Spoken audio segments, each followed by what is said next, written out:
guys, welcome back to my channel. This is Erica right here. I'm a Taiwanese citizen, currently living in America. Cooking and traveling are my passion, so I'm here to share with you my favorite Asian recipes. I make kitchen trivia video and Asian home cooking on this channel every week, so if that interests you, please subscribe and keep watching. In my previous video, a fan asked me a very good question. What do you do with the leftover bonito flakes from making dashi, the Japanese broth?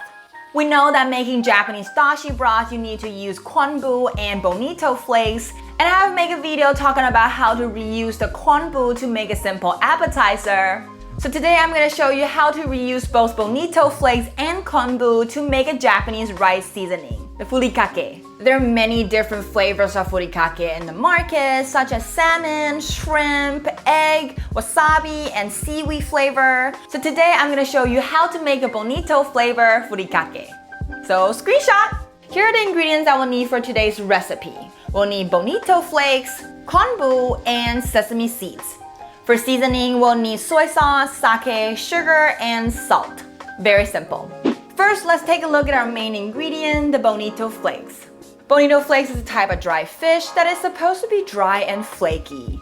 But since we're using a leftover ingredient from our dashi broth, you can see that the bonito flakes and KOMBU are both pretty damped. This is totally fine because we're gonna dry it out later, but first let's chop it into smaller slices. We'll have to chop the KOMBU into 1/8 of an inch small piece. I like to slice them first into stripes and then turn them around and chop. Cooked KOMBU might be a little slimy, so be careful if you have a slippery cutting board, it might slip around. Don't slice your finger off. Next, I like to roughly chop my bonito flakes as well. I like my furikake to be very flaky. If you prefer a bigger chunk, you can also skip this part.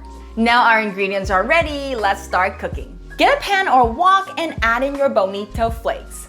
Turn the heat to medium or medium-low, depending on your setting.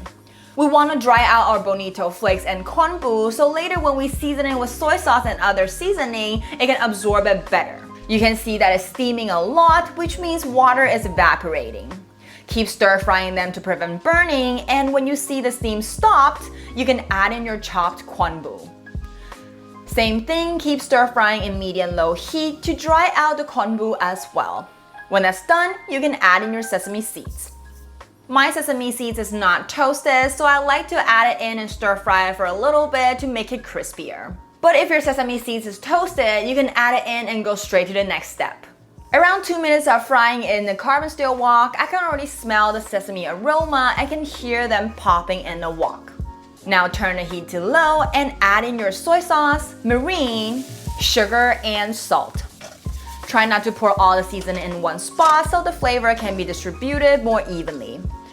Mix all the ingredients well together and keep on stir frying until the liquid is completely evaporated and the bonito flakes are dehydrated and crisp. Transfer into a bowl or plate to cool off, then pour them into a sealed container. The Japanese rice seasoning bonito flavor furikake is ready. The furikake is crispy, packed with umami, and has a slightly savory flavor. Furikake is traditionally used as a topping for rice, but it tastes great with almost any savory food. I see people add it on egg, poke bowl, salad, and even popcorn. Freshly made furikake can be used right away, and you can also refrigerate it up to 2 weeks and freeze it up to a month. So enjoy! I hope you enjoyed today's recipe. If you do, please give this video a thumbs up. It's only gonna take you a second, but it really will help my channel a lot. I make video on YouTube every Monday and Thursday, so remember to hit that bell and you'll never miss out. Check out this video to learn all about miso, and check out the video down below to learn how to make a very simple miso soup. Last but not least, don't forget to subscribe to my channel if you haven't already, and I'll see you in the next one. Bye!